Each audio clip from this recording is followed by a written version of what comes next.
Kasih karunia dan damai sejahtera dari Tuhan Allah Bapa kita, dari anaknya Tuhan Yesus Kristus menyertai kamu sampai selamanya. Amin. Selamat hari Minggu Bapak Ibu Saudaraku yang terkasih dalam Yesus Kristus.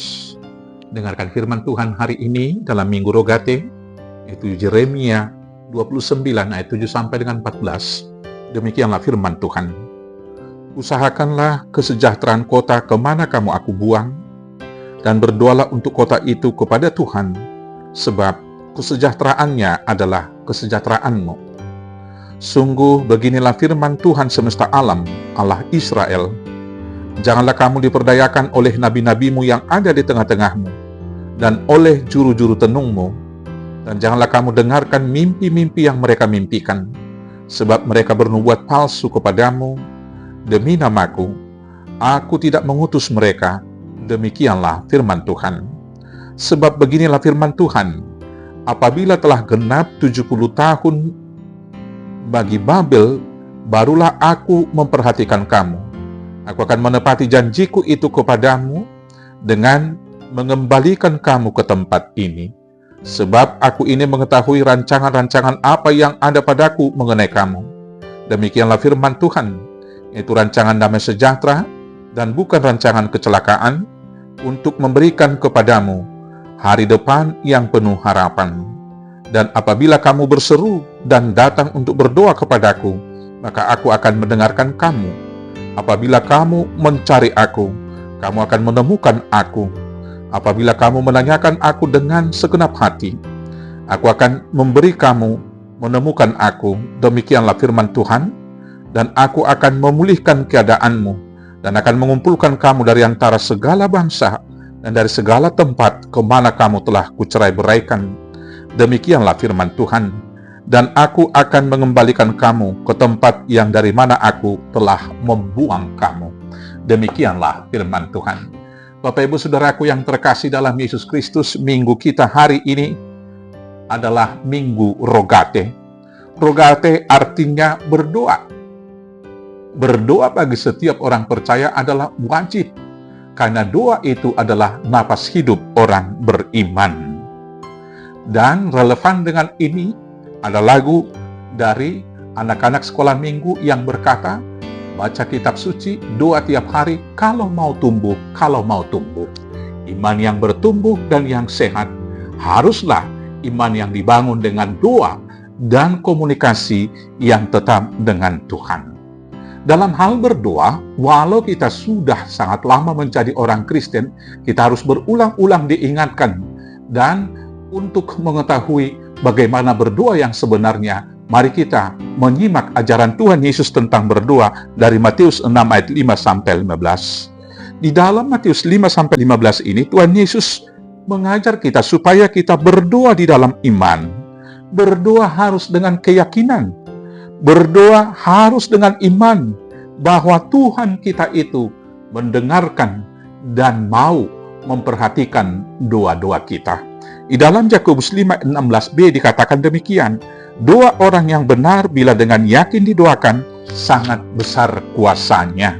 Karena itulah setiap doa ditutup dengan kata amin, yang berarti ya betul, demikianlah. Artinya apabila sudah diaminkan, maka doa itu sudah diyakini dan diimani, karena itu diaminkan. Berdoa jangan pamer.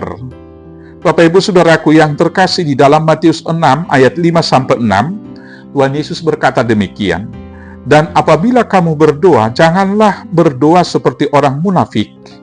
Mereka suka mengucapkan doanya dengan berdiri di dalam rumah-rumah ibadat dan pada tikungan-tikungan jalan raya, supaya mereka dilihat orang. Aku berkata kepadamu, sesungguhnya mereka sudah mendapat upahnya. Tetapi, jika engkau berdoa, masuklah ke dalam kamarmu, tutuplah pintu, dan berdoalah kepada Bapamu yang ada di tempat tersembunyi. Maka Bapamu yang melihat yang tersembunyi akan membalasnya kepadamu. Saudaraku yang terkasih dalam Yesus Kristus, berdoa bukan festival rohani, bukan pertunjukan kesalehan. Maka berdoa itu adalah komunikasi dengan Tuhan, bukan pamer kesalehan dengan satu tujuan untuk mendapat puja dan puji dari orang-orang lain supaya kita dihargai. sebagai orang-orang yang taat beribadah. Maka karena itu sekali lagi, doa adalah hubungan personal kita dengan Tuhan. Bukan sesuatu yang harus dipertunjukkan kepada orang lain dengan tujuan supaya dipuji. Yang kemudian berdoa jangan bertele-tele. Di dalam Matius 6 ayat 7 Tuhan Yesus mengatakan demikian. Lagi pula dalam doamu itu janganlah kamu bertele-tele seperti kebiasaan orang yang tidak mengenal Allah. Mereka menyangka bahwa karena banyaknya kata-kata doanya akan dikabulkan. Bapak Ibu Saudaraku yang terkasih dalam Yesus Kristus, kita bersyukur pada hari terakhir ini semakin pintar orang-orang Kristen untuk berdoa. Tetapi mari kita coba mengevaluasi diri. Apakah kata-kata doa itu lahir dari hati yang tulus dan murni?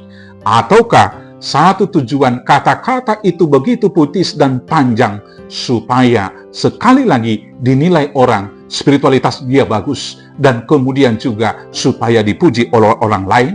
Maka Tuhan Yesus tidak menginginkan doa yang bertele-tele. Kemudian kita berdoa harus sesuai dengan kehendak Tuhan. Setiap manusia tentu memiliki keinginan dan kecenderungan umum manusia selalu ingin melakukan dan memperoleh apa yang diinginkan.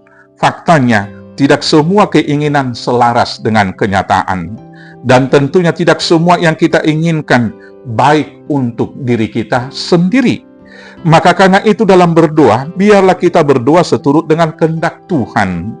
Dan percaya Tuhan akan memberikan yang terbaik apa yang kita butuhkan. Dan kita harus percaya Tuhan memberikan apa yang kita butuhkan, bukan apa yang kita inginkan. Di Matius 6 ayat 8 di sana dikatakan, Yesus berkata, karena Bapamu mengetahui apa yang kamu perlukan. Sesudah itu Bapak Ibu Saudaraku yang terkasih, dalam berdoa kita harus datang dengan kekudusan. Karena itulah di dalam Matius 6 itu ayat 14-15 di sana dikatakan kita harus mengampuni supaya Bapa kita yang di surga mengampuni kita. Mari kita kembali ke perikop ini. Di dalam perikop ini pada khotbah Minggu Rogate ini Tuhan mengajar kita melalui firman-Nya yang disampaikan kepada umat Israel yang dalam pembuangan di Babel.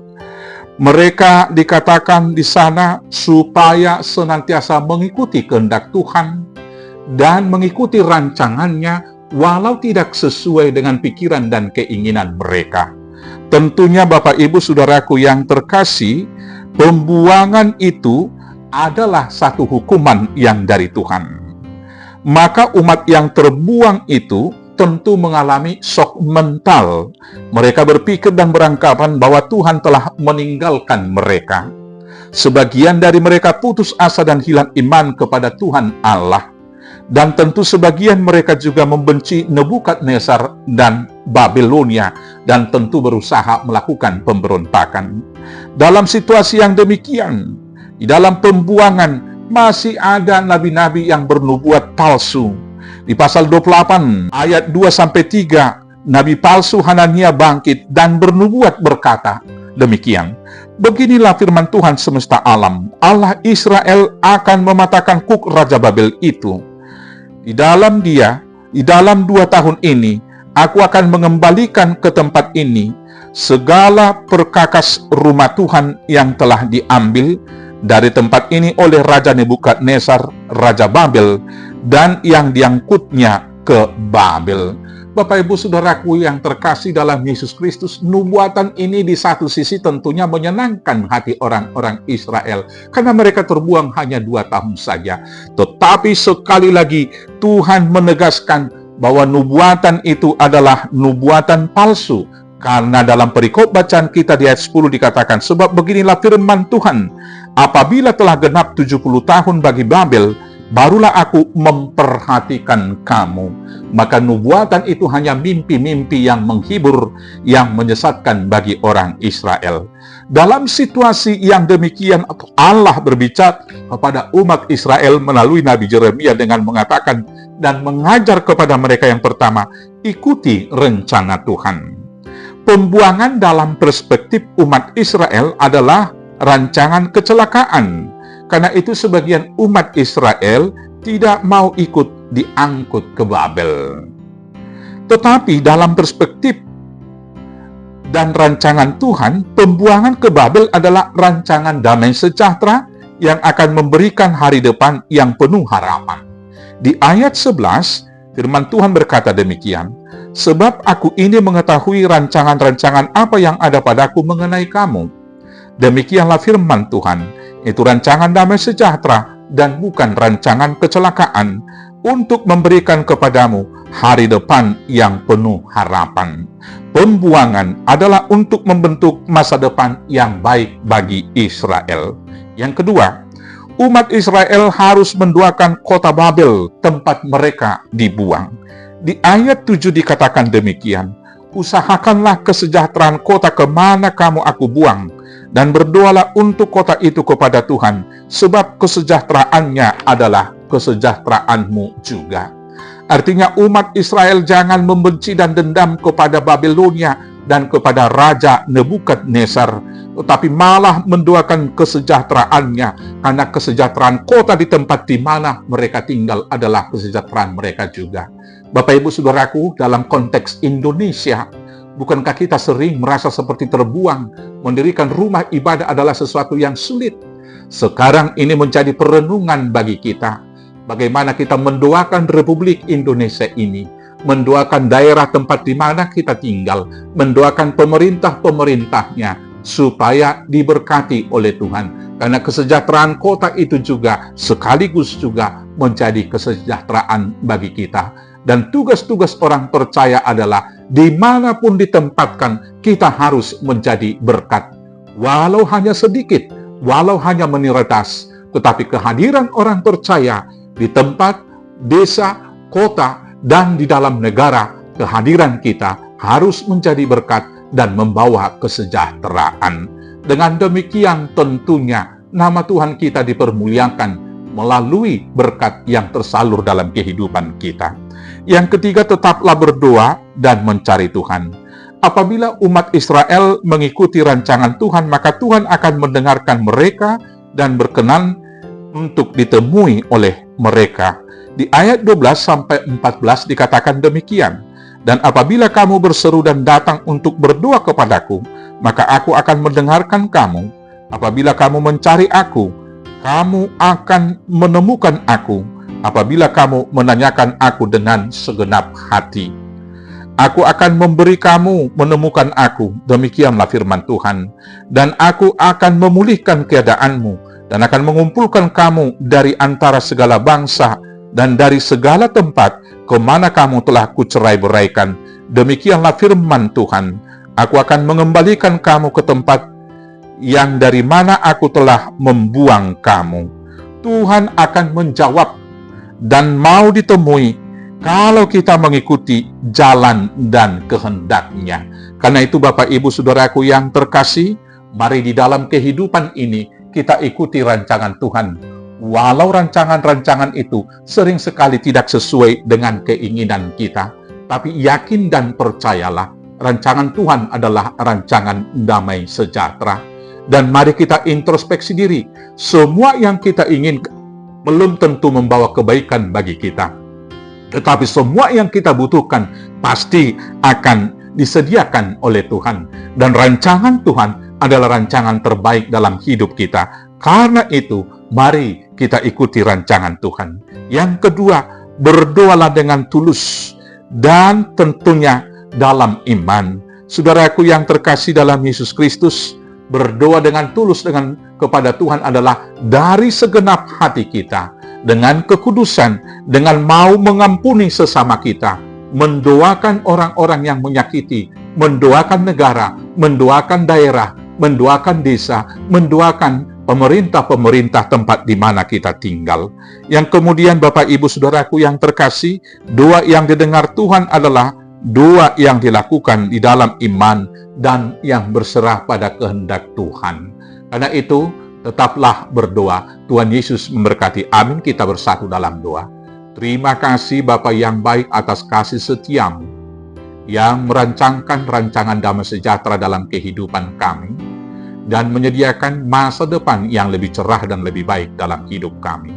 Ajar kami berdoa senantiasa, agar iman kami bertumbuh kepada Tuhan, dan hidup kami membuahkan buah yang baik, menjadi berkat bagi sesama.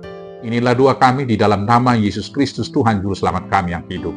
Amin. Selamat hari Minggu, Tuhan Yesus memberkati. Horas, horas, horas.